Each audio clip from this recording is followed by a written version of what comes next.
Sim, eventos esportivos podem se beneficiar do branding.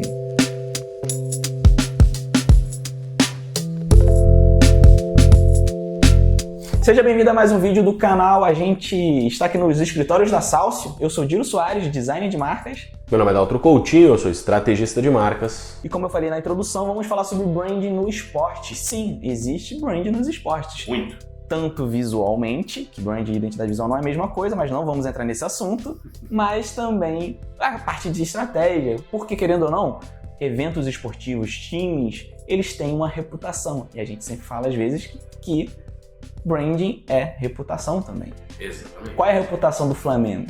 Um time lixo, tô zoando, você que é flamenguista me perdoe, mas eu sou vascaíno, então existe a história do time ali que vai sendo construída e os eventos também têm isso. Vamos falar sobre a Copa do Mundo? A próxima Copa do Mundo, ela vai acontecer em 3 países, se eu não me engano. México, Canadá e Estados Unidos. Exatamente. Como é que a gente traduz a cultura de 3 países para um evento?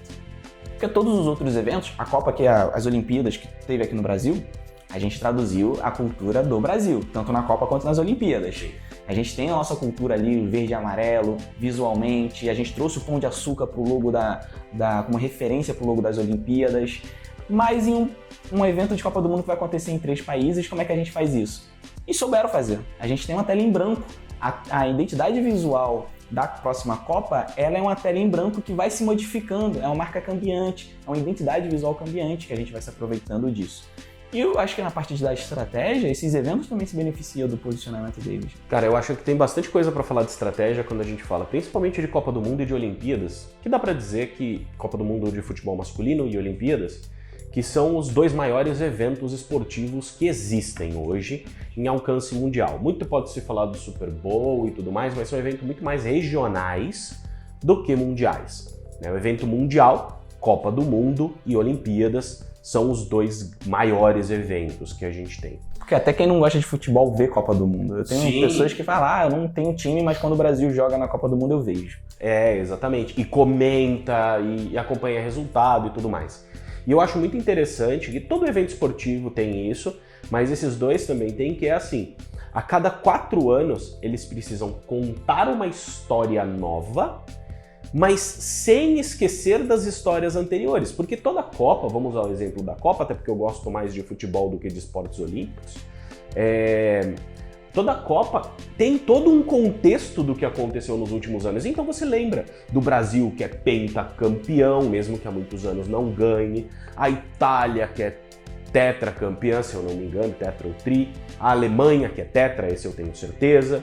Então você tem essa história que está por trás, que tem a ver com os times, que tem a ver com a própria... Tem uma mística da Copa do Mundo, e aí além disso você tem que trazer a história daquele evento específico. Isso é o que eu acho mais interessante quando a gente fala da construção da estratégia de marca de um evento desse porte, né? É que você tem que contar a história desse evento, mas você não pode esquecer a história dele. Então, a Olimpíadas tem muito disso, a pira, a tocha, que vai sendo passada, que passa pelo mundo inteiro, que passa por todos os países ao longo dos 4 anos para chegar na sua sede e acender a pira olímpica oficial. Eu acho isso sensacional. E assim, é uma história, é uma lição narrativa, né? Vou te fazer uma pergunta. Não só a história do evento, a história do país.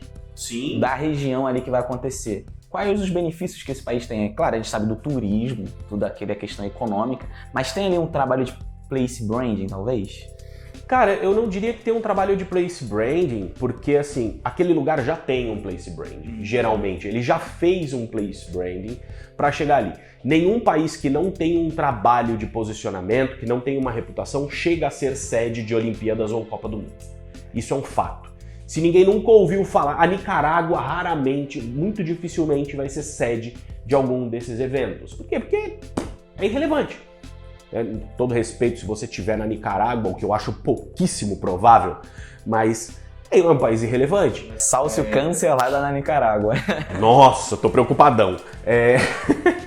Mas enfim, eu acho que o grande ponto é esse. Então, eu não acredito que seja um trabalho de place branding, mas ao mesmo tempo você tem que unir elementos locais para a construção dessa história. Então, por exemplo, nessa Copa, Estados Unidos, Canadá e México, eu ainda não vi muito material deles, né, da publicidade, né, vimos a identidade visual, mas ainda não se tem muito da história que vai ser contada, isso saiu muito pouco. Mas assim, eu imagino que vai ter um callback para 94, quando teve a Copa dos Estados Unidos, para quando teve a Copa do México, que agora eu não lembro o ano específico. Eu acredito que vai ter um callback, por quê? Porque tem a história dos estádios. Um estádio de Copa do Mundo, ele é icônico. Ele foi construído para aquilo. Muitas vezes ele foi construído ou reformado com aquele objetivo. E ele se torna um ícone na cidade, na região, no país, às vezes. Então, assim, tem essa união que é muito importante e que precisa ser contada.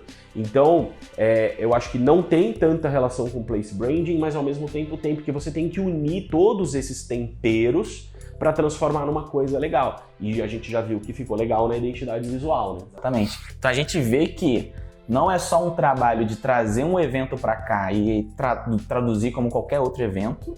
Então existe sim um trabalho de estratégia, existe sim um design estratégico também para o ambiente, seja a Copa do Mundo, por exemplo, a Copa do Mundo da Rússia, que trouxe uma identidade visual incrível, tanto com um logo 3D. Aí o pessoal, não vai trazer logo 3D. A Copa do Mundo vai ser usada na TV, vai passar na TV, vai passar em displays. Dá pra gente utilizar uma marca em 3D que ela ganha vida.